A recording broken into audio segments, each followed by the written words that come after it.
오늘 성경 읽기를 위한 성경 해석의 원리 27번째 시간이고요. 오늘은 수아시아 7교회 가운데 6번째 교회 빌라델비아 교회에게 하신 말씀을 통해서 함께 보려고 합니다. 성경 읽기를 위한 성경 해석의 원리죠. 목표는 무엇이라고 했냐면 변화에 있다라고 그랬어요.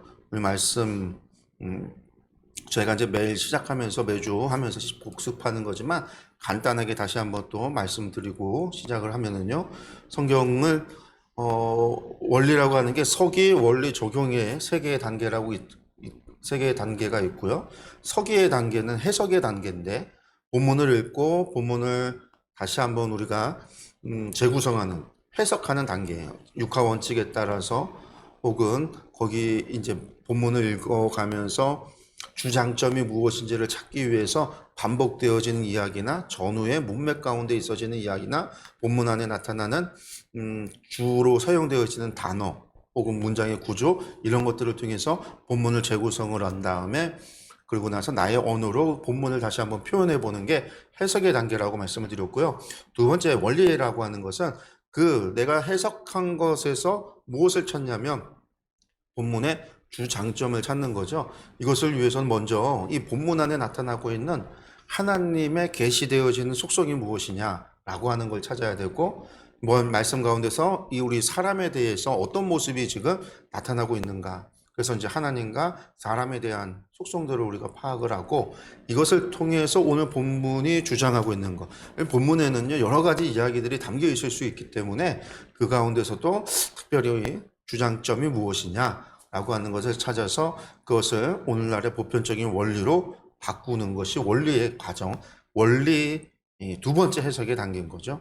그 다음에 이제 세 번째가 보편적 원리를 가져다가 오늘의 상황에서 다시 한번 그것을 적용하는 이것도 해석이에요. 그래서 다 해석의 단계지만 네 번째는 이제 오늘의 상황에 원리를 가지고 와서 우리가 나의 삶 속에서 말씀을 녹여내는 과정인 거죠. 여기서 이제 우리가 이 보편적 원리가 던지는 질문이 뭐냐라는 거예요.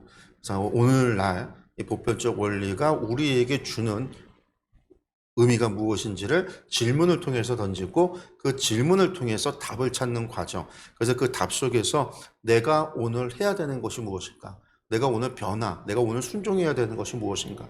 이것을 통해서 내가 어떤 변화된 삶을 살기를 하나님은 보고 싶어 하시는가? 라고 하는 변화의 초점을 가지고 우리가 적용을 해야 된다라고 말씀을 드렸습니다. 그래서 요 세 가지 단계를 따라서 서기 원리 적용에 따라서 오늘 말씀을 또 볼 텐데 오늘 말씀은 무슨 말씀이냐? 요한계시록 3장 7절에서 13절까지 나오는 빌라델비아 교회에게 하신 말씀을 함께 보려고 합니다. 오늘 말씀을 우리 성경의 말씀을 통해서 함께 보도록 하겠습니다. 먼저는요, 저희가 성경을 개역개정하고 세번역 성경 두 가지 번역본으로 볼 텐데, 먼저는 개역개정으로 먼저 읽겠습니다. 빌라델비아 교회 사자에게 편지하라. 거룩하고 진실하사 다윗의 열쇠를 가지신 이 곧 열면 닫을 사람이 없고 닫으면 열 사람이 없는 그가 이르시되 볼지어다 내가 내 앞에 열린 문을 두었으되 능히 닫을 사람이 없으리라. 내가 내 행위를 아노니 내가 작은 능력을 가지고서도 내 말을 지키며 내 이름을 배반하지 아니하였도다. 보라, 사탄의 회당 곧 자칭 유대인이라 하나 그렇지 아니하고 거짓말하는 자들 중에서 며칠 내게 주어 그들로 와서 내 발 앞에 절하게 하고 내가 너를 사랑하는 줄을 알게 하리라. 내가 나의 인내의 말씀을 지켰은즉 내가 또한 너를 지켜 시험의 때를 면하게 하리니 이는 장차 온 세상에 임하여 땅에 거하는 자들을 시험할 때라. 내가 속히 오리니 내가 가진 것을 굳게 잡아 아무도 내 면류관을 빼앗지 못하게 하라. 이기는 자는 내 하나님 성전의 기둥이 되게 하리니 그가 결코 다시 나가지 아니하리라. 내가 하나님의 이름과 하나님의 성 곧 하늘에서 내 하나님께로부터 내려오는 새 예루살렘의 이름과 나의 새 이름을 그의 위에 기록하리라. 귀 있는 자는 성령이 교회들에게 하시는 말씀을 들을지어다. 아멘. 우리가 먼저 개역개정 말씀을 함께 봤고요. 다음번엔 우리가 세번역 성경으로도 한번 말씀 다시 한번 보도록 하겠습니다. 세번역 성경이죠. 빌라델비아 교회의 심부름꾼에게 이렇게 써 보내라. 거룩하신 분, 참되신 분, 다윗의 열쇠를 가지고 계신 분, 여시면 닫을 사람이 없고 닫으시면 열 사람이 없는 그분이 말씀하신다. 나는 내 행위를 안다. 보아라, 내가 내 앞에 문을 하나 열어두었는데 아무도 그것을 닫을 수 없다. 내가 힘은 적으나 내 말을 지키며 내 이름을 모른다고 하지 않았다. 보아라, 내가 사단의 무리에 속한 자들을 내 속에 맡기겠다. 그들은 스스로 유대 사람이라고 하지만 사실은 그렇지 않고 거짓말을 하는 자들이다. 보아라, 내가 그들이 와서 내 앞에 꿇어 엎드리게 하고 내가 너를 사랑하였다는 것을 알게 하겠다. 인내하라는 내 말을 내가 지켰으니 온 세상에 닥쳐올 시험을 받을 때에 나도 너를 지켜주겠다. 시험은 땅 위에 사는 사람들을 시험하려고 닥치는 것이다. 내가 곧 가겠다. 너는 내가 가진 것을 굳게 붙잡아서 아무도 내 면류관을 빼앗지 못하게 하여라. 이기는 사람은 내가 내 하나님의 성전에 기둥이 되게 하겠다. 그는 다시는 성전을 떠나지 않을 것이다. 나는 내 하나님의 이름과 내 하나님의 도시 곧 하늘에서 내 하나님께로부터 내려오는 새 예루살렘의 이름과 또 나의 새 이름을 그 사람의 몸에 써두겠다. 귀가 있는 사람은 성령이 교회들에게 하시는 말씀을 들어라. 아멘. 오늘 요한계시록 3장 7절에서 13절까지의 말씀을 읽었는데요. 개역개정하고 세번역 성경 두 번역본으로 봤습니다. 오늘 말씀은 빌라델비아 교회에게 하신 말씀이죠. 오늘 빌라델비아 교회는요, 다른 교회들하고는 좀 다른 특징들이 있어요. 몇 가지 특징이 좀 있는데, 첫 번째는 예수님에 대한 묘사가 다른 것들이랑 달라요. 그게 특이점이고요. 두 번째는 또 빌라델비아에는 책망이 없어요. 책망. 우리가 읽었지만 무슨 책망, 너 못했다라는 얘기가 없잖아요. 다른 말씀들은 전부 다 너희 지금 뭐 고난을 잘 참고 있다, 뭐 열심히 잘하고 있다, 칭찬하고 나서 그런데 내가 서너 가지 일로 뭐 너희를 책망할 일이 있다라고 하면서 내용이 길어요. 나머지가 다 책망하는 내용인데 오늘 말씀에는 책망의 내용이 없어요. 그래서 이제 우리가 빌라델비아 교회가 칭찬만 받은 교회다라고 이야기를 하거든요. 그래서 이제 빌라델비아 교회의 말씀이 다른 교회들과 좀 다른 특징을 가지고 있다라고 하는 것들을 우리가 좀 먼저 생각을 하시면서 보도록 하겠는데요. 빌라델비아가 어디에 있는 교회냐라고 한다면요. 우리 지도를 보시면요. 우리가 7교회, 소아시아 7교회가 로마 가도로 전부 다 연결되어져 있죠. 에서보두, 사빌라 해서 6번째가 빌라델비아 교회인데요. 특별히 여기에 뭐가 있냐면 우체국들이 있어서 통신망, 이 로마 가도가 연결되어져 있지만 통신망이 연결되어져 있다. 뭐 그렇게도 표현을 하죠. 편지를 보내면 우체국, 이 도시들을 중심으로 편지가 전달이 돼서 다시금 이제 각 마을이나 그런 쪽으로 이제 전달이 되는 곳인데 이 빌라델비아는 4대에서 라오디게아로 가는 그 길 가운데 있어요. 4대에서 멀리 떨어져 있지 않아요. 그렇게 멀리 떨어져 있지 않은 곳에 빌라델비아라고 하는 곳이 있고요. 바로 여기죠, 여기 빌라델비아가. 그리고 빌라델비아가 소아시아의 이 고원지대와 서머나 해안가죠. 해안가 사이 중간에 있는 아주 중요한 산업 도시였어요. 그러니까 여기가 산업이 발달됐다라고 하는 건데 재미있는 거는요. 산업이 발달된 도시에는요, 누가 많냐면요, 언제나 유대인들이 많아요, 유대인들이. 왜냐하면 유대인들이, 디아스포라 되어져 흩어졌던 유대인들이 했던 게 뭐냐면, 이런 산업, 경제 활동을 했기 때문에, 우리가 이제 알다시피 로마, 이제 중세시대 때 가면 유대인들을 하고 아주 터부시하고, 그리고 이제 유대인들이 대부분 이제 은행업을 하죠. 고리대금업을 하고, 사채를 빌려주고 하는 그런 이제 금융업을 하게 되지만 그 전까지는요 무역업을 했었던 사람들이 이 유대인들이에요. 그래서 산업이 발달된 도시에 디아스포라 흩어졌던 유대인들이 모여서 무역을 하고 산업을 하던 그런 사람들입니다. 그래서 산업이 발달된 도시에는 늘 유대인들이 있었어요. 그런데 재미있는 것은 빌라델비아가 산업이 아주 발달된 도시였지만 이곳에 무슨 일이 벌어지냐면 주 한 17년 그리고 주 23년 예수님 공생의 전이죠. 예수님께서 태어나셔서 자라고 있는 바로 그 시기에 이곳에 무슨 일이 벌어지냐면 아주 큰 지진이 일어나요. 큰 지진이. 엄청난 대지진이 일어나는데 이 지진 때문에 빌라델비아 도시 자체가 거의 초토화가 돼요. 그러니까 집들이 다 무너지고 신전이 무너지고 건물이 다 무너지는 거죠. 그런 무너지는 그런 일들이 벌어지고 난 다음에 사람들이 이 빌라델비아를 떠나요. 그래서 그 전까지는 여기가 아주 번창했던 산업도시였다가 주전 17년, 23년에 두 번의 지진으로 말미암아 이 도시가 완전히 무너지고 나서 사람들이 빌라델비아를 두 번이나 있었으니까 한 번이면 모르겠는데 야 여기는 참 저주받았나 봐. 그런 얘기가 돌 수 있죠. 그래서 어디로 다 떠나냐면 사데나 라우디게아나 이 주변 아시아 지역으로 사람들이 떠나고 나서 빌라델비아라고 하는 도시 자체가 아주 작은 도시가 돼요. 남아있는 사람이 얼마 없는 거죠. 그렇지만 그럼에도 이 도시가 교통의 요지였기 때문에 다시 사람들이 몰려서 도시가 번창하기 시작되는데 그거는 조금 나중에 후대의 일이에요. 후대. 그러니까 후대의 일이고 예수님 당시나 그리고 이제 우리 요한이 편지를 요한계시록을 쓰고 있는 이 당시에는 AD 96년, 95년 이때에는 빌라델비아 교회가 옛날만큼의 회복이 일어나지 않은 곳이에요. 그리고 또 재밌는 것은요. 여기가 지진이 나서 다 무너졌잖아요. 무너진 것 위에다가 도시를 다시 지었어요. 그러니까 예수님 당시나 요한계시록이 기록될 당시의 유적이 없어요. 땅속에 묻혀 있는 거예요. 그걸 발굴하려면 지금 있는 도시를 부수고 다시 발굴을 해야 되니까 발굴을 못 하는 거죠. 그래서 빌라델비아는 유적을 발굴을 하기가 힘든 도시라고 그래요. 지금도 가면 이제 옛날 고대 때 유적은 남아있지 거의 남아있지 않고 나중에 로마 제국 2, 3세기 때 그런 유적들이 남아있는 거죠. 여기가 이제 빌라델비아 남겨진 유적 가운데 하나의 신전의 모습이기도 한데요.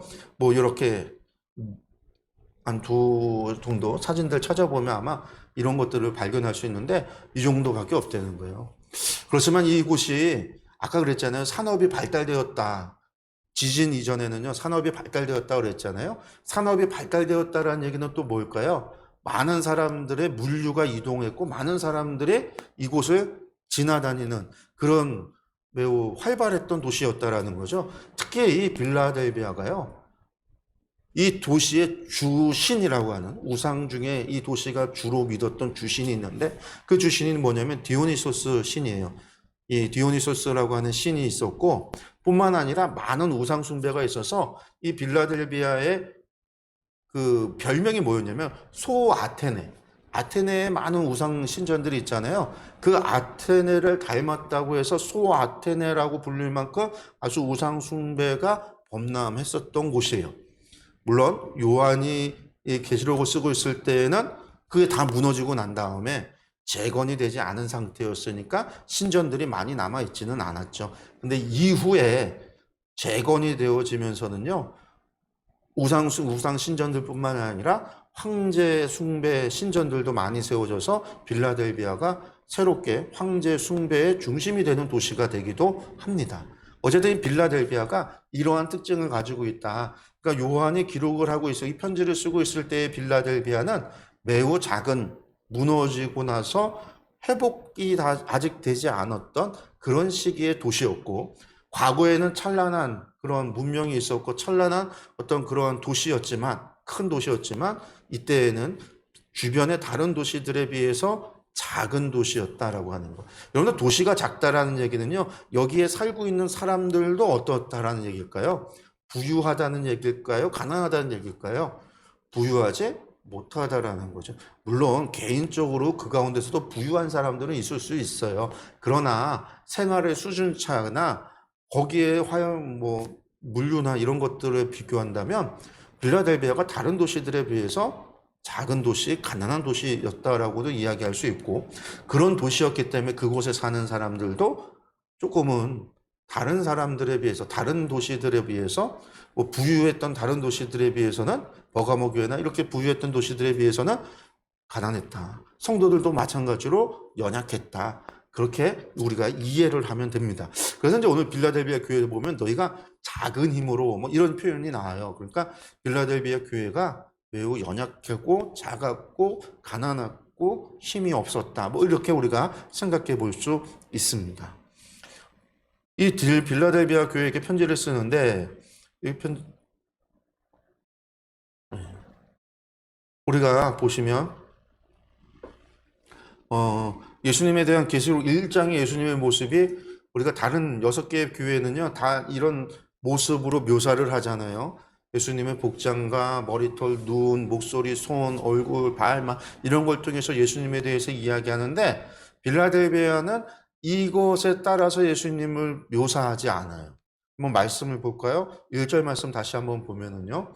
제가 오늘은 이 해석하는 데 있어서 각각의 절을 구분을 했습니다. 원래 헬라어로 보면 이게 이제 구분되어져요. 그래서 7절 하나가 4개로 나눠질 수 있는데 보면 빌라델비아 교회의 사자에게 편지하라 문장이 하나 끝나는 거죠. 그 다음에 거룩하고 진실하신 분, 사실 이게 다 끝나요. 거룩하고 진실하신 분, 다윗의 열쇠를 가지신 이 곧 열면 닫을 사람이 없고 닫으면 열 사람이 없는 그가 이르시되 이렇게 되어져 있는데요. 아까 봤던 거기하고 다르잖아요. 분명히 아까 1장에 나와 있는 묘사의 모습하고 달라요. 그럼 도대체 왜 이렇게 표현되어졌고 이것들은 어떤 의미가 있는가 하나하나 좀 보면은요. 먼저 거룩하고 진실하신 분으로 예수님을 묘사하고 있는데요. 여기서 표현되어지는 하기오스, 이게 거룩하다라는 말이고 진실하사라는 말이 알레디노스라고 하는데 이 말이 어디에 표현되어지고 있냐면은요. 계시록 6장 10절에 보면 이렇게 말하고 있습니다. 같이 이렇게 읽을게요. 큰 소리로 이르되 거룩하고 참되신 대주제여 땅에 거하는 자들을 심판하여 우리 피를 갚아주지 아니하시기를 어느 때까지 하시려 하나이까 하니. 이게 5번째 7인 심판 가운데 5번째 인이 띄워졌을 때 순교자들이 보좌에 앉으신 이에게 이 기도하던 중보기 기도하던 바로 그 상황인데요. 여기에서 뭐라고 표현되냐면 거룩하고 참되신 대주제요라고 표현을 해요. 여기서 보면 거룩하고 하기오스 똑같고요. 참되신 알레디노스 이게 이제 아까랑 똑같은 말이에요. 진실하다라는 말, 참되다라는 말, 우리말로 바꾸면서 이제 참되다라고 했지만 단어는 똑같은 알레디노스라고 하는 말로서 신실하다, 진실하다라는 뜻이에요. 근데 거룩하시고 참되신 분이 누구냐? 대주제요라는 거죠. 대주제요. 데스포데스. 이게 뭐냐면 주님이라는 뜻이에요. 소유자, 통치자라는 뜻이에요. 통치자요, 주님이시여. 그래서 이제 보면 우리가 세번역 성경에서는 지배자님이라고 되어져 있고 공동번역을 보면 대왕님 이렇게 표현을 하고 있고 우리가 이제 현대화 성경이나 흥전역 같은 성경을 보면 주님이여, 거룩하시고 참되신 주님 이렇게 이제 부르는 것을 볼 수가 있어요. 그래서 거룩하시고 참되신 분은 우리가 또 이제 이사야서 같은 경우 보면 이런 거룩하시고 하기오스라는 말을 사용할 때는 오직 하나님께만 이런 표현을 하는데 어쨌든 이 천상에 앉아서 우리를 통치하시는 분, 바로 그분에 대한 이야기, 그분을 부르고 있구나라는 걸 알 수가 있고요. 그 다음에 문장을 보면은요. 원래 거룩하고 진실하신 분 대주자고 주님이니까 하나님이신가 우리가 생각할 수 있는데 뒤에 그분에 대한 소개가 또 나오죠. C를 보면 다윗의 열쇠를 가지신 이 열면 닫을 사람이 없고 닫으면 열 사람이 없다. 이런 표현이 있단 말이에요. 그럼 여기 다윗의 열쇠는 뭐냐? 라는 거예요. 갑자기 튀어나왔잖아요. 1장에 안 나왔던 표현인데요. 이 표현은 뭐냐면 이스라엘 사람들이나 이게 지금 또 초대교회 성도들한테 다윗의 열쇠를 가지시니 하면 그 사람들은 바로 이해를 했을까? 이해를 했죠. 왜냐하면 그들이 보았던 성경이, 그들이 회당에서 읽던 말씀 가운데 표현이 있으니까요. 어디에 나오는 이야기냐면요. 이사야서에 나오는 이야기입니다. 이사야서 22장 22절에 23절 말씀 보면 내가 또 다윗의 집의 열쇠를, 다윗의 열쇠죠. 그의 어깨에 두리니 그가 열면 닫을 자가 없겠고 닫으면 열 자가 없으리라. 못이 단단한 곳에 박힌 같이 그를 견고하게 하리니 그가 그의 아버지 집의 영광의 보좌가 될 것이다. 여러분들 여기 보시면은 뭐라고 나오고 있어요? 다윗의 집의 열쇠를 그의 어깨에 두리니. 그러니까 이 다윗의 열쇠를 가지신 분은 하나님은 아니세요. 하나님께서 주신다는 거예요. 그가 열면 닫을 자 없고 닫으면 열 자가 없겠다. 이사야 말씀에서 나오는 이 말씀은요, 사실은 엘리야김 왕에 대해서 예언하는 말이에요. 그런데 엘리야김에게 이 예언했던 이 예언이 성취가 되느냐? 성취가 안 되거든요. 엘리야김은 죽임 당하는 왕이잖아요. 그 대부분 이 이사야의 이야기가 그래서 어디에서 이루어지냐? 신약에 와서 예수 그리스도 안에서 성취되는 메시아적 예언으로 우리가 이야기를 하는 거죠. 그래서 22절에 나오는 이야기를 통해서 다윗의 열쇠를 가지신 분이 누구냐? 메시아구나 하는 거예요. 메시아. 그리고 계시록 1장 18절에 보니까 우리 1장의 말씀에 보면은요. 이렇게 표현되죠. 곧 살아있는 자라 내가 전에 죽었었노라 볼지어다 이제 세세토록 살아있어 사망과 음부의 열쇠를 가졌노니. 1장에서 예수님께서 사도 요한을 만나고서 하셨던 말씀 속에 있는 거예요. 내가 전에는 죽었지만 이제는 살아있던 부활하신 예수님을 얘기하죠. 근데 그분이 뭘 가지고 있는가? 사망과 음부의 열쇠를 가지고 있다라는 거예요. 그러니까 다윗의 열쇠라는 말이 무엇이냐? 결국은 다윗의 열쇠라고 하는 것이 사망과 음부의 열쇠를 가졌다라는 거예요. 그러니까 예수님께서 사망과 음부의 열쇠를 가지셨고요. 예수님께서 열면 닫을 자가 없고 닫으면 열 자가 없는 오직 사람의 사망과 음부 구원과 죽음에 대한 권한이 누구에게 있다라는 표현이에요? 예수님께서 가지셨다. 예수님께 있다라는 이야기죠. 그래서 우리가 처음에 말했던 우리가 아까 보았던 빌라델비아 교회에게 하신 교회 사자에게 편지하라고 하시는 분이 누구신가? 우리가 일장에 묘사되어 있던 모습이 아니지만 여기에서 예수님을 거룩하고 진실하신 하나님과 같은 분이시고 다윗의 열쇠를 가져서 사망과 음부의 열쇠를 가지고 계신 그분이고 그분이 우리에게 명하셨구나라는 거예요. 그러니까 이것이 말하고 있는 바가 무엇일까요, 여러분들? 빌라델비아 교회에게 사망과 음부의 열쇠를 가지신 분이 예수님이고 예수님께서 우리의 대주제예요. 우리의 통치자이시다. 그분이 우리에게 주신다라는 거예요.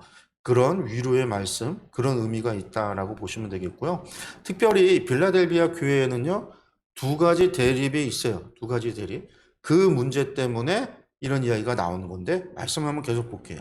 볼지어다 내가 내 앞에 열린 문을 두었을 때 그 문을 열쇠를 가지고 열면 열 자가 없고 닫으면 닫을 자가 없는데 그분께서 누구에게 빌라델비아 교회 사자에게 그 빌라델비아 교회에게 문을 열어두었다라는 거예요. 능히 닫을 사람이 없으리라. 예수님께서 열어놨으니까 너희는 그 문을 통해서 어떻게 할 수 있다는 얘기일까요? 들어올 수 있다라는 거죠. 들어가고 나아가고 할 수가 있다라는 거예요. 반대로 그 얘기는요. 너희 앞에 뒀으니까 너희는 들어갈 수 있는데 다른 사람은 못 들어가라고 이해할 수도 있겠죠. 그건 들어가는 사람과 들어가지 못하는 사람의 대립 나올 수가 있죠. 그 이야기를 한번 계속 볼게요. 8절 두 번째 보면요. 내가 내 행위를 아노니 계속해서 하는 얘기입니다. 예수님께서 우리의 모든 행위를 알고 계시는 거예요. 행위를 안다. 그리고 이것 때문에 뒤에 원인인 거죠. 행위를 알기 때문에 뒤에가 이유가 있어요. 내가 작은 능력을 가지고서도 내 말을 지키며 내 이름을 배반하지 아니하였다. 사실은 이 C 세 번째 구절 이 부분 때문에 네 앞에 뭘 둔 걸까요? 문을 열어놓은 거죠. 문을 열어놓은 거죠. 그러니까 이것이 중요해요. 내 작은 능력을 가지고도 내 말을 지키며 내 이름을 배반하지 않았다. 이게 빌라델비아 교회를 향한 칭찬이에요. 칭찬. 그 칭찬의 내용이 뭐예요? 내 이름을 배반하지 않았다라는 거예요. 뭘 가지고서도 작은 능력을 가지고서도 큰 능력이 아니라 너희가 가진 거 보잘것없는 것 가지고서도 내 이름을 배반하지 않았다라는 얘기는요. 그들을 위협하는 큰 세력이 있다라는 얘기죠. 그 큰 세력 앞에 너희가 작은 것을 가지고도 배반하지 않았다라고 하는 특징이에요. 그리고 이게 빌라델비아 교회에는 칭찬만 했다라고 했잖아요. 그 칭찬의 이유가 이거라는 거죠. 그럼 왜 이런 얘기가 나왔느냐? 아까 얘기했지만요. 빌라델비아 교회는요. 지진이 있고 나서 도시가 무너진 다음에 사람들이 떠났다라고 그랬죠. 그리고 나서 남겨진 사람들이 도시를 회복하는 과정 가운데 있는데 그래서 이 빌라델비아 교회라고 하는 거, 빌라델비아 도시라는 곳이 다른 도시들보다 가난할 수밖에 없었고 약할 수밖에 없었어요. 그리고 그 안에 사는 사람들도 연약할 수밖에 없는 거예요. 가난할 수밖에 없는 거예요. 그 가운데서도 그리스도인은요, 당연히 약자인 거죠. 약자 가운데서도 연약한 거예요. 근데 이 교회 빌라델비아에 뭐가 있었냐면요. 아까 산업도시에는 누가 있다고요? 항상 유대인들이요. 근데 이 빌라델비아에 유대인들이 있었어요. 그리고 이 유대인들이요. 도시가 무너지고 떠나가지 않고 계속 남아 있었어요. 그러면서 그곳에서 상거래를 하면서 큰 세력을 이루었던 게 유대인이에요. 빌라델비아에는요, 유대인들이 아주 큰 세력으로 남아 있었어요. 그럼 이 유대인들이 그리스도인들을 갖다가 가만히 두었을까? 우리가 4대 교회의 이야기 속에서도 유대인들과 그리스도인들 가운데 갈등을 봤거든요. 그때 예수님이 뭐라고 하냐면 그 유대인들을 향해서 사탄의 회당이라고 얘기하고요. 그들은 가작, 거짓이라고 이야기를 했었어요.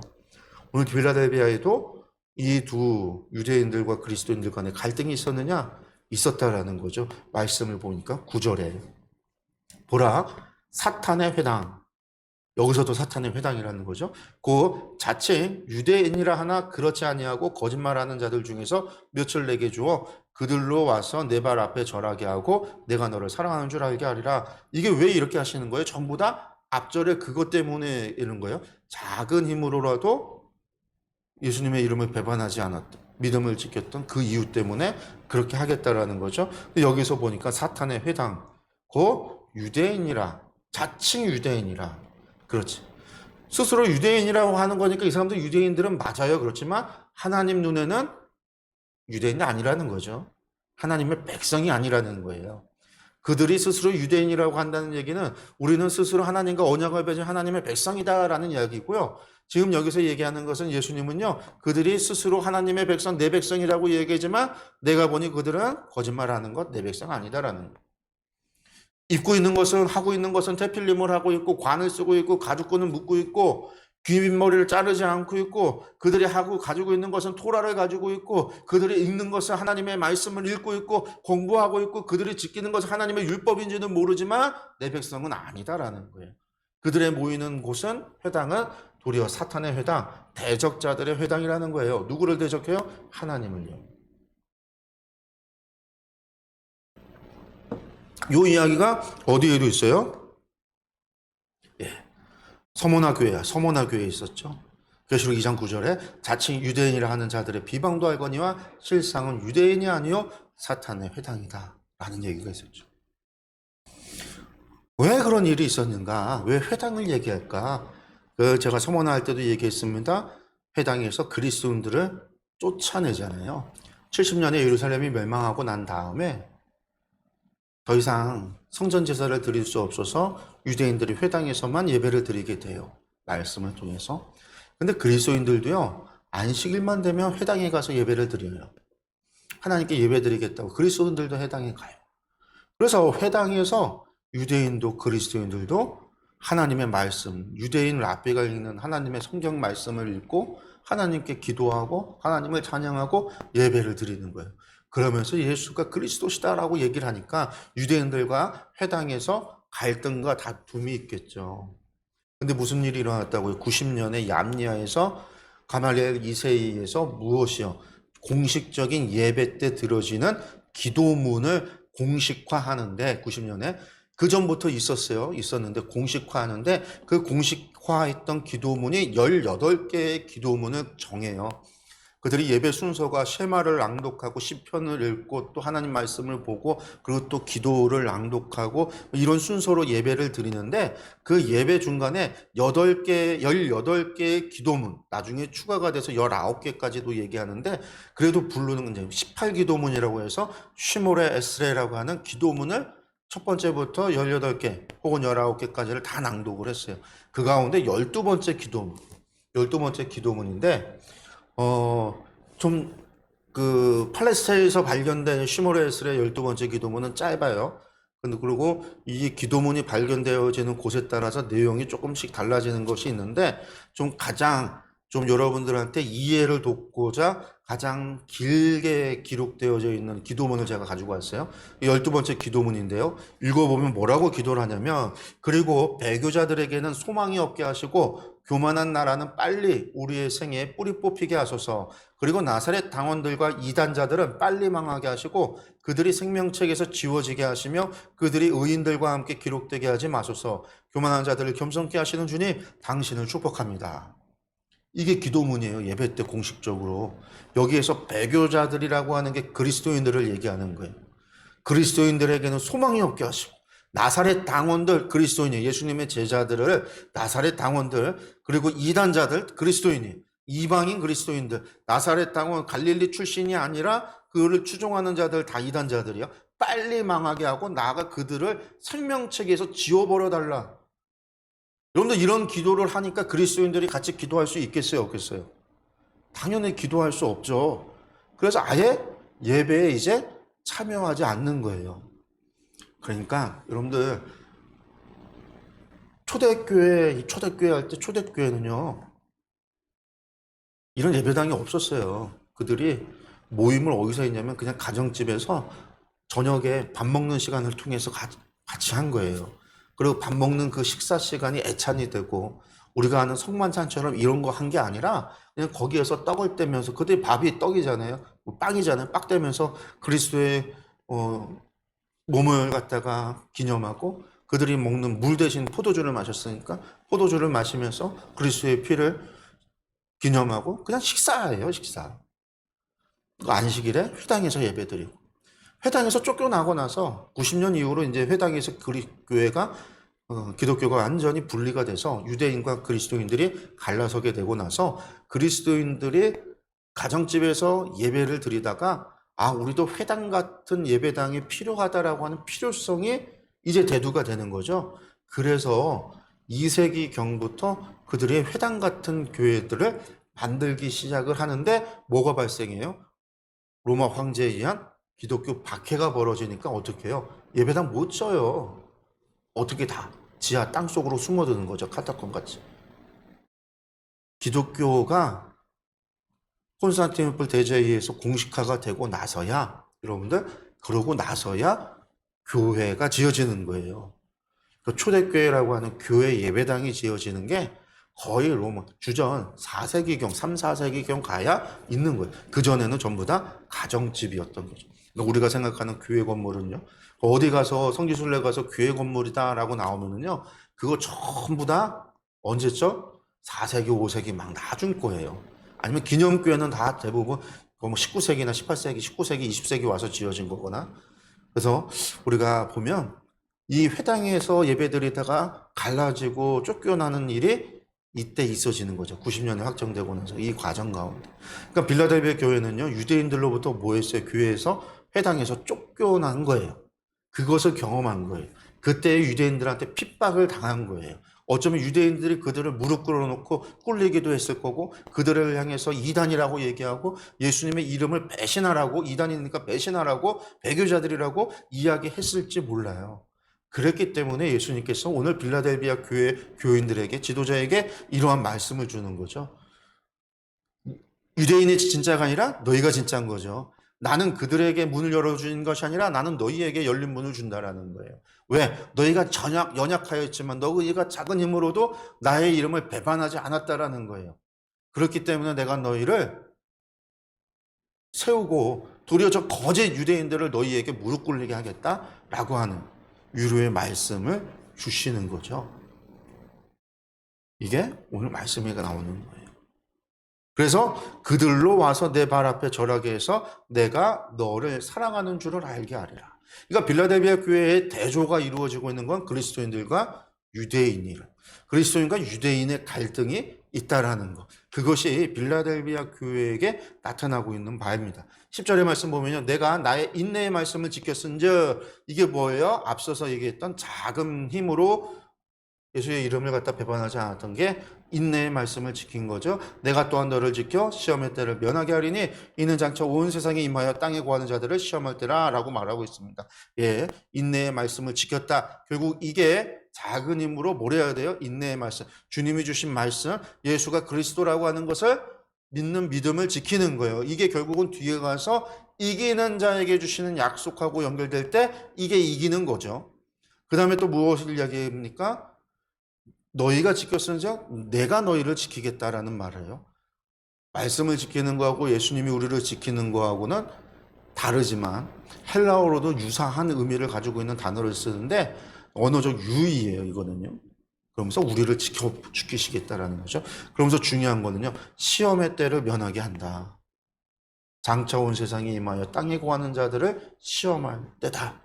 세상을 심판하는 때, 시험할 때, 그때 하나님께서 지켜주신다라는 이야기를 하고 계시죠. 그 다음에 11절에 보니까 내가 속히 오리니 내가 가진 것을 굳게 잡아서 아무도 내 멸류관을 빼앗지 못하게 하라 라는 말씀을 하세요.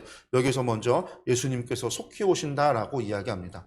여러분들, 예수님께서 오시는 건 두 가지 의미가 있습니다. 반복적으로 얘기했었던 거예요. 첫 번째는 예수님의 재림, 마지막 때에 오시는 재림이라고 하는 것이 있고요. 다른 하나는요, 예수님이 오신다라고 하는 의미는요, 예수님께서 오셔서 우리를 구원하신다.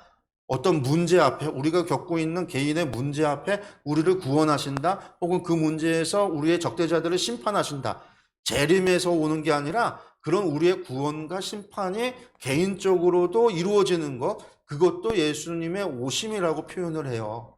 혹은 우리의 개인적인 죽음을 통해서 우리가 예수님을 심판의 자리에서 배우는 것, 우리 것도 이제 보통 예수님의 오심에 대한 이야기거든요. 이 빌라델비아 교회에서 이야기하는 내가 속히 오리라는 것은 두 가지 의미가 다 들어있는 거예요.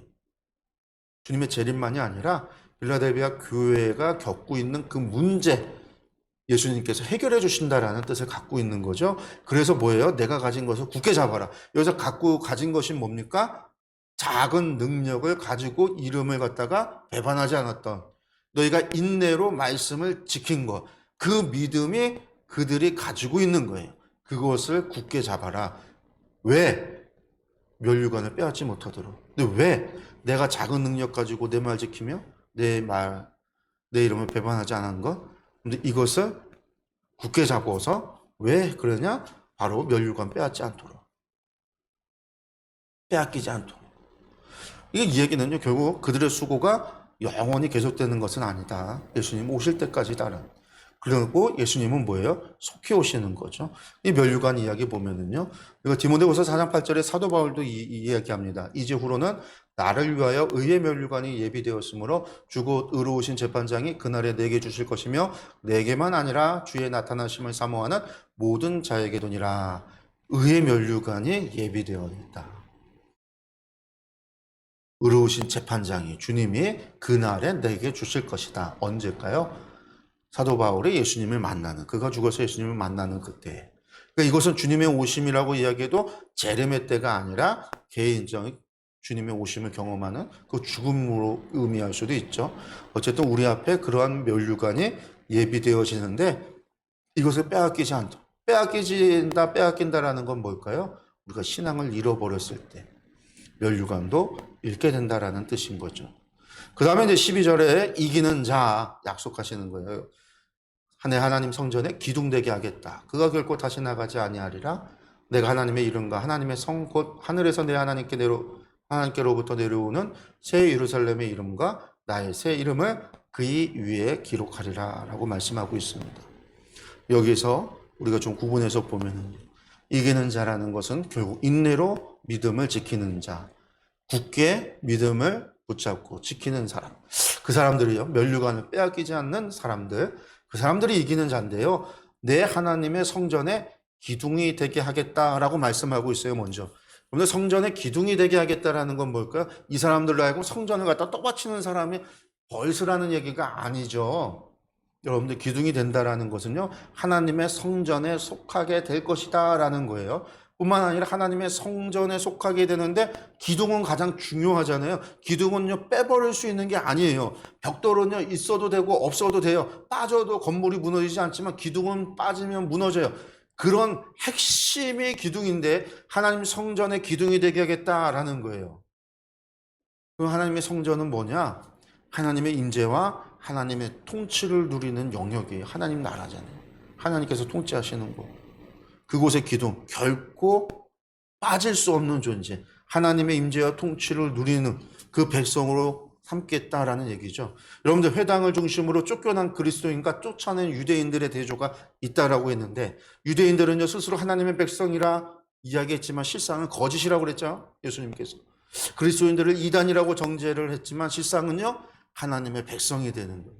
그들이 예수님을 믿음으로 말미암아 하나님 나라의 기둥이 되는, 하나님 나라의 핵심이 되는, 결코 분리할 수 없는 하나님 나라의 백성이 된다라는 거예요. 예전에는요 유대인들이 하나님 성전의 기둥이었을지 모르지만 이제는 그리스도인들이 하나님 성전의 기둥이 된다라는 얘기예요.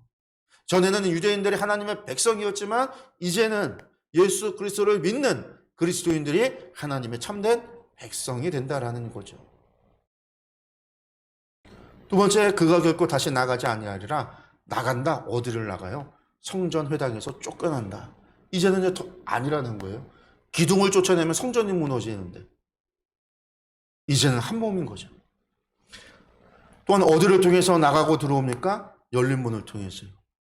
예수님께서 그 열쇠를 갖고 있는, 열면 닫을 자가 없고 닫으면 열 자가 없는 그 문, 필라델비아 교회에게 앞에 열어놨던 그 문으로 들어오게 하고 결코 나가지 않게 하겠다. 결코 다시 나가지 않는다라는 거예요. 그 다음에 이제 마지막 C에서 재미있는 표현이 있습니다. 내가 하나님의 이름과 또 무슨 이름이요? 새 예루살렘의 이름과 또 무슨 이름이요? 나의 새 이름을 그이 위에 기록하리라. 이게 이제 개역개정이 그이 위에, 이게 도대체 무슨 말이에요? 이게 잘못 번역을 그이라고 해놨어요. 이게 저희가 성경이 잘못됐나 해서 몇 번을, 여러 번역본을, 여러 책들을 출판 확인했는데 다 그이라고 되어 있더라고요. 이게 원어를 봐도 그의 위에라는 뜻이에요. 그의 위에. 그래서 새 번역은요, 그 사람의 몸에 써두겠다. 그러니까 새 이름을요, 우리 몸에다가 써놓는다라는 거예요. 어디에 쓸까? 계시록에 보니까 무슨 얘기가 나오느냐? 계시록 14장 1절에 한번 같이 읽겠습니다.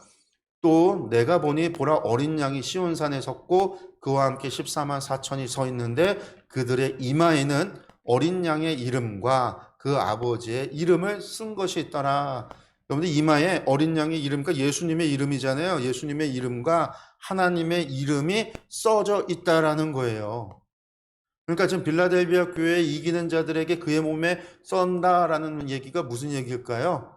그리고 14장 1절의 이야기가 무슨 얘기일까요? 이마에 이름을 썼다라는 게 이게 인침받았다라는 뜻이에요. 7장에서 인침받은 자 14만 4천을 얘기할 때 그 인침받았다라고 하는 게 도장을 찍었다라는 거, 인이라는 게 도장을 찍었다라는 이야기인데 우리는 도장을 찍지만 서양 사람들은 사인을 하죠, 서명을. 왕 같은 경우는 규루다가 인장을 찍는 그 이야기인데 이게 나에게 속했다라는 뜻이에요. 그러니까 지금 여기에서 말하고 있는 그의 몸에다가 이름을 쓰겠다라는 얘기는 결국 계시록 안에서 본다면 하나님께서 하나님의 소유로 인침한 것이다라는 거죠. 그러니까 무슨 얘기예요? 유대인들이 아니라 그리스도인들이, 이기는 자들이 하나님의 참된 백성이 된다라는 약속이에요. 너희가 참된 하나님의 백성이다라는 얘기예요. 그리고 나서 13절에 귀 있는 사람은, 모든 사람은 성령님이 교회들에게 하시는 말씀을 들으라 라고 이야기하고 있습니다. 네, 여기까지가 우리가 지금까지 빌라델비아 교회에게 하신 말씀을 다시 한번 재구성, 설명, 해석을 한 거예요. 그러니까 빌라델비아 교회에게 하신 말씀, 빌라델비아 교회라 무슨 일을 겪고 있었느냐? 유대인들과 갈등이 있었고 유대인들이 가벼웠고 빌라델비아 교회가 의리인 상황인 거죠. 피해자, 당하는 사람들이었다라는 거예요. 그렇지만 빌라델비아 교회는요, 유대인들의 핍박 속에서도 자신들의 믿음, 예수 그리스도의 이름을 배반하지 않고 그 이름을 지키고 믿음을 지켰다. 그것에 대해서 지금 예수님께서 칭찬하고 있고 그런 그들에게 오늘 약속의 말씀으로 위로하고 있는 거죠. 무슨 위로? 너희야말로 참된 하나님의 백성이다. 너희가 진정한 하나님 나라의 백성이 된다. 라고 하는 것을 말씀하고 있는 게 오늘의 말씀입니다. 이것을 갖다가 다시 한번 저의 언어로 바꿔서 한번 보도록 하겠습니다. 풀어서 다시 한번 설명을 하면요. 같이 보겠습니다. 빌라델비아 교회 지도자에게 이렇게 써보내라. 거룩하시고 진실하신 분이시며 다윗의 열쇠를 가지고 계셔서 그가 문을 열면 닫을 사람이 없고 닫으면 열 사람이 없는 예수님이 말씀하신다.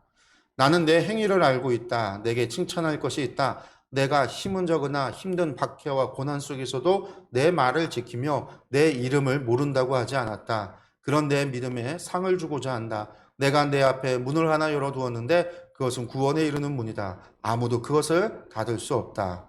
보아라, 내가 너를 대적하고 괴롭히는 자들을 내 손에 맡기겠다. 그들은 스스로 유대 사람이라고 하며 자신들이 참된 하나님의 백성이라 주장하지만 사실은 그렇지 않고 그들은 거짓말을 하는 자들이다. 내가 반드시 그들로 내 앞에 꿇어 엎드리게 하고 내가 참된 하나님의 백성이고 내가 너를 사랑하였다는 것을 알게 하겠다.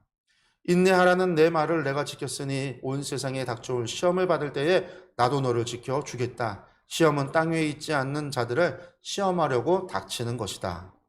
내가 곧 가겠다. 너는 내가 가진 그 믿음을 굳게 붙잡아 지켜라. 그렇게 믿음을 지킴으로 아무도 내게 예비된 면류관을 빼앗지 못하게 하라. 믿음을 지키는 사람은 내가 내 하나님 나라의 기둥이 되게 하겠다. 그는 다시는 하나님의 백성으로서 떠나지 않을 것이다. 나는 내 하나님의 이름과 내 하나님의 도시 곧 하늘에서 내 하나님께로부터 내려오는 새 예루살렘의 이름과 또 나의 새 이름을 그 사람의 몸에 써둠으로 그가 내게 속한 나의 백성이라는 사실을 증명하겠다. 세상의 모든 사람은 성령이 교회들에게 하시는 말씀을 들어라. 예. 제가 이렇게 제 말로 한번 풀어서 써봤습니다. 내용이 조금 더 이해가 쉽죠. 이 빌라델비아에 어떤 일이 있었구나라는 것을 우리가 좀 알 수 있었고요.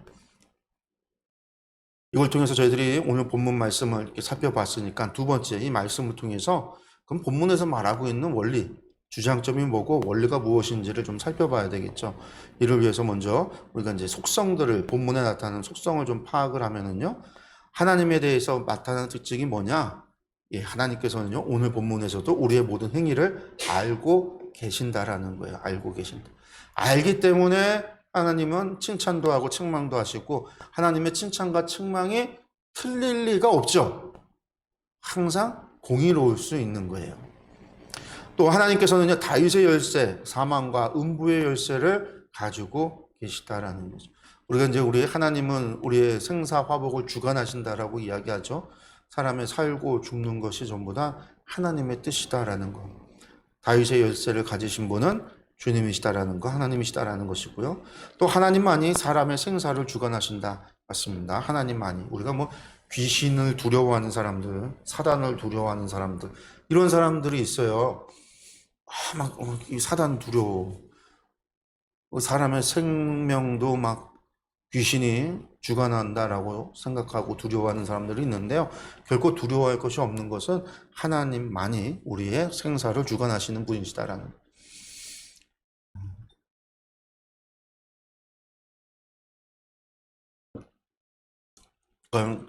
사람의 생사를 자신의 힘으로 주관할 수 있다라고 이야기하는 모든 것이 거짓인 거죠. 그래서 우리가 두려워할 것이 없어요. 우리가 두려워하고 우리가 경외할 분은 오직 하나님뿐이시다라는 것도 우리가 또 기억해야 되는 부분입니다. 또한 하나님께서는요, 성도를 위해서 무엇을 예비하셨냐? 면류관을 예비하고 계시다. 우리의 상급을 예비하고 계시다라는. 하나님께서는 또한 마지막 시험 때에 당신의 백성을 지키신다. 우리를 지키시는 분이시다라는 것도 빌라델비아 교회에서 나타나고 있습니다. 그러면 사람의 특징, 빌라델비아 교회에게 하신 말씀 속에서 나타나는 사람의 특징을 좀 보면은요, 사람은요, 인내함으로 믿음을 지켜야 한다. 예, 힘들고 어려워도요, 참고 견디고 믿음을 지키는 것이 최고의 가치가 있는 거죠, 그러니까요. 그래서 초대교회 교인들은요, 순교의 상황에서도 믿음을 지키고 순교의 잔을 받게 되는 것. 믿음을 지켜야 한다라는 거예요. 사람은 또 어떠한 상황에서도 예수님의 이름을 부인해서는 안 된다. 부인하지 않는 그들을 향한 주님의 축복과 약속을 보면 그것이 이기는 자라는 거죠. 믿음을 지켜야 된다고 같은 의미가 되겠고요. 하나님의 이름, 예수님의 이름을 인침받은 자만이 구원함을 받습니다. 그렇습니다. 인침받는 자만이. 그러니까 인침받았다라는 얘기가 하나님의 소유가 됐다라는 얘기가 실제로 여기다가 막 이름을 새기겠다 그런 얘기가 아니고요. 도장 찍겠다라는 얘기가 아니라 하나님 소유가 된다라는 거예요. 그리고 소유가 되는 것은 믿음을 지키는 거죠. 우리의 믿음의 열매가 결국은 나의 인침의 증거가 되기도 하는 거예요. 그래서 인침받은 자만이 구원함을 받는다.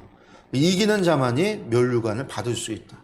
우리의 면류관, 예비된 면류관은요, 마지막 끝까지 싸워 이기는 자만이, 인내함으로 끝까지 믿음을 지키는 자만이 면류관을 받을 수 있다라는 것.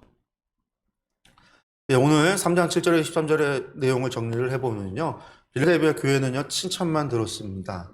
그들이 칭찬받은 이유는요, 그들이 연약한 가운데서도 믿음을 지켰기 때문에 그렇다라는 거죠. 핍박과 박해 가운데에서도 믿음을 지켰다라는 겁니다. 그리고 이 빌라델비아 교회에는요, 바로 유대인들과의 갈등이 있었다라는 거.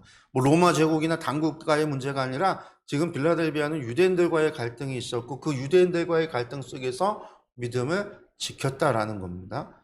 그래서 참된 유대인, 참된 이스라엘, 참된 하나님의 백성이 누구냐? 빌라델비아에게 하신 말씀에는 그게 또 주제예요. 참된 하나님의 백성이 누구냐? 인내하고 믿음을 지키는 자가 인침받을 수 있고 인내하고 믿음을 지키는 자만이 하나님의 참된 백성이 된다라는 얘기겠죠. 예수 그리스도를 믿음으로 구원함을 받습니다. 결국 예수 그리스도, 유대인들은 예수님을 믿지 않았고 빌라델비아 교회는 예수님을 믿었는데 그 이름을 배반하신 그들을 하나님의 성전의 기둥으로, 하나님 나라의 기둥으로, 하나님 나라의 참된 백성으로 삼으신다라는 얘기예요. 그럼 오늘 말씀에서 본문의 주장점이 뭘까? 누가 참된 하나님의 백성이냐, 유대인이냐, 그리스도인이냐 라고 하는 것에서 유대인들은요, 토라를 가졌어요. 회당을 소유했어요. 그러나 유대인들, 빌라델비아 교인들이 가진 건 뭐예요? 예수의 이름을 가진 거죠. 유대인들은 자신들에게 하나님의 언약이 있다라고 자랑을 했고 언약의 증거가 할례로서 나타나는 거죠. 그들은 회당에서 하나님을 예배한다라고 자랑했고 그 회당에서 교인들을 다 쫓아냈지만 결국은 빌라델비아에게는요, 가진 것이 없다고 예수의 이름을, 예수님의 이름을 그들이 가졌고 예수님의 이름을 끝까지 믿었기 때문에 하나님의 면류관이 약속이 되는 거죠. 그래서 이기는 자라는 건 끝까지 인내함으로 믿음을 지키는 자다. 이게 본문의 주장점. 이기는 자가 되라 라고 할 때 뭘? 예수의 이름으로 참고 인내함으로 끝까지 그 믿음을 지키는 자다라는 거예요. 이게 오늘 본문에서의 주장점. 그래서 인내함으로 예수님을 향한 믿음을 지켜라. 이렇게 정리를 좀 해봤습니다. 그러면 이 주장점을 통해서 다시금 원리를 좀 뽑아내면은요, 주장점 인내함으로 예수님을 향한 믿음을 지켜라. 이거 좀 바꿔보면 인내한다라는 것은 좀 어려움이 있다라는 거죠. 그 고난 속에서 믿음을 지켜라. 이 말이 되겠고 이걸 갖다가 좀 보편화시켜서 오늘 상황에서 조금 적용을 위하여 좀 말을 바꿔본다면 이렇게 신앙을 방해하는 모든 상황 속에서 고난이 없어도요, 신앙을 방해할 수 있는 상황이 있어요. 우리의 면류관을 빼앗고자 하는 우리를 향한 유혹과 시험이 있을 수 있죠. 고난이 없어도요. 오늘날 무슨 교회에 예수님을 믿는다고 해서 특별한 고난이 있는 그런 시대가 아니잖아요. 우리나라 같은 경우가. 물론 북한 같은 경우는 어려움이 있습니다. 다른 중국 같은 경우에도 어려움이 있지만 우리나라에서는 아니니까요. 그러니까 고난이 아니라 나의 신앙을 방해하는 모든 상황이라고 표현을 했어요. 어떤 것들이 있을 수 있을까요? 경제적인 어려움 때문에 일을 해야 돼서 주일을 지키지 못하고 주일에서도 일을 해야 된다. 뭐 그런 것이 있을 수 있고요. 일을 통해서 사람들과 어울리는 뭐 이런 것. 아이들이 공부하는데 고3 수험생으로서 신앙을 뒷전으로 놓고 공부에 매달려야 된다라고 하는 그러한 세상적 가치, 뭐 여러 가지들을 다 집어넣을 수 있어요. 그 속에서 우리가 믿음을 지켜야 된다라는 겁니다. 그러면 이제 마지막 적용을 위해서 이 원리를 가지고 우리가 적용을 해보기 위해서 질문을 던져본다면 어떤 질문을 던질 수 있을까? 먼저 신앙을 방해하는 모든 상황 속에서 믿음을 지켜라. 먼저 던져야 되는 질문은 신앙을 방해하는 상황이 어떤 것이 있을까? 내가 신앙생활을 하는 데 있어서 나를 방해하게 만드는, 나를 유혹시키는, 나로 하여금 시험에 들게 만드는 상황이 어떤 것이 있을까라고 하는 거에 대해서 우리가 질문을 던지고 살펴야 되겠죠. 아, 내가 신앙생활 하는 데 있어서, 예배 참여하는 데 있어서, 기도 생활하는 데 있어서, 말씀 생활을 하는 데 있어서, 혹은 하나님의 말씀에 순종하는 데 있어서 방해가 되는 상황이 어떤 상황이 있을까? 상황이라는 거예요. 여기서 중요한 거는 나의 직장 생활, 가정 생활, 학교 생활, 사람과의 교우 관계, 친구들과의 관계, 어떤 이런 상황이 어떤 것이 있는가를 살펴야 돼요.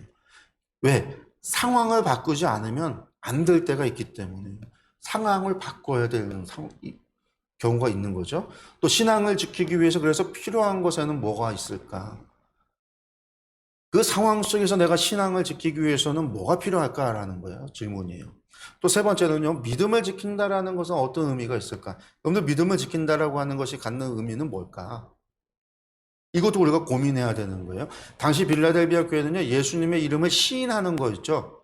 나는 끝까지 예수님을 그리스도로서 메시아로서 고백하고 주님을 나의 하나님, 주님으로서 고백하는, 예수님을 하나님의 아들로서 고백하는 이 신앙을 지킨 거였어요. 필라델비아 교회는. 오늘 우리가 믿음을 지킨다라고 하는 것은 무엇이 있는가? 어떤 것이 나에게 있어서 믿음을 지키는 것이 될까? 고민이 있어야 돼요. 그냥 믿음을 지키세요라는 게.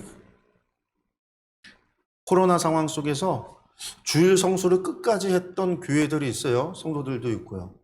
그 사람들에게 있어서는 믿음과 주일 성수를 동일하게 받기 때문에 끝까지 교회 피해를 보고서도 예배당에 와서 예배에 참석을 한 거예요. 동일시했기 때문에. 우리 같은 경우는 또 온라인으로 예배가 언제든지 우리가 하나님을 예배하는 예배자로서는 예배당이라고 하는 공간에 갇혀 있지 않아도 된다라고 하는 그런 믿음 속에서 온라인 예배를 갖다가 드렸어요. 그러면 온라인 예배를 통해서 믿음을 지킨다라고 하는 건 정말 온라인 상으로 내가 예배자의 모습으로 하나님을 예배 드리기 위해서 내가 정말로 그런 자세와 노력과 애씀이 있었느냐, 영과 진리로 하나님을 예배하기 위해서 그 온라인 작은 핸드폰 혹은 텔레비전 이걸 통해서 보면서 예배 드릴 때 나의 경건함과 하나님을 향한 경외함을 가지고 있었느냐, 우리가 던져야 되는 질문이에요. 거기에서 내가 못했다라고 한다면 그거는 온라인 예배가 잘못된 게 아니라 내가 예배를 제대로 안 드린 거죠. 그 상황을 교회에서 목사님이 지켜보는 앞에서 딴짓하면서 누워서 딴짓하면서 예배 못 드리니까 앉아서 예배 드리다가 온라인에서 집에서 내가 TV 틀어놓고선 드리니까 내가 누워서도 예배 드리고 부엌도 왔다 갔다 그러고 중간에 화장실도 자유롭게 다니고 오다가 전화도 맘대로 받고 이렇게 예배 드리는, 아무도 보지 않으니까 된다. 여러분들 온라인 예배가 잘못된 게 아니라 예배 드리는 우리의 자세가 잘못된 거거든요. 내가 믿음을 지키지 못한 거예요, 사실은. 믿음을 지킨다라는 게 무엇이냐, 고민이 있어야 된다라는 거예요. 온라인으로라도 영과 진리로 하나님을 경외함으로 드리는 예배자로의 모습을 내가 가졌느냐. 여러분들 그것이 된다면 온라인으로 예배 드리는 게 왜 문제가 되겠어요? 홀로 나 혼자 예배 드린다는 게 왜 문제가 되겠어요? 할 수만 있다면. 그러니까 그런 것들을 구체적으로 생각해 본다면 우리가 고민해야 되는 거예요. 믿음을 지킨다라는 게. 나의 상황 속에서 내가 믿음을 지킨다라는 게 무엇을 의미하는가.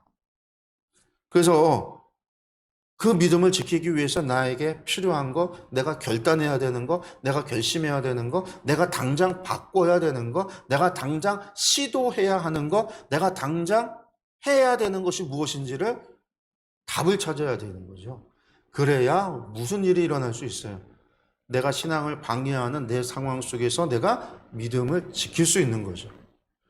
그걸 하나님이 보고 싶어 하시는 거지 상황에 휘둘려 갖고 믿음도 휘둘리기를 원하시는 게 아니라는 거예요. 그 하나님이 보고 싶어 하는 모습으로 내가 변화되기 위해서는 여러분들 오늘의 질문에 답을 온전히 찾아야만 된다라는 거예요. 그 답을 내가 결단하고 결심하고 순종함으로 행할 때에 여러분들 변화가 일어난다라는 것을 꼭 기억하시기를 바라겠습니다. 예, 오늘 마무리하겠습니다. 저희들 오늘 27번째 성경 읽기를 위한 성경 해석의 원리 27번째 시간을 가졌고, 오늘 저희는 빌라델비아 교회 7교회 가운데 6번째 교회에 관한 말씀을 좀 보았습니다.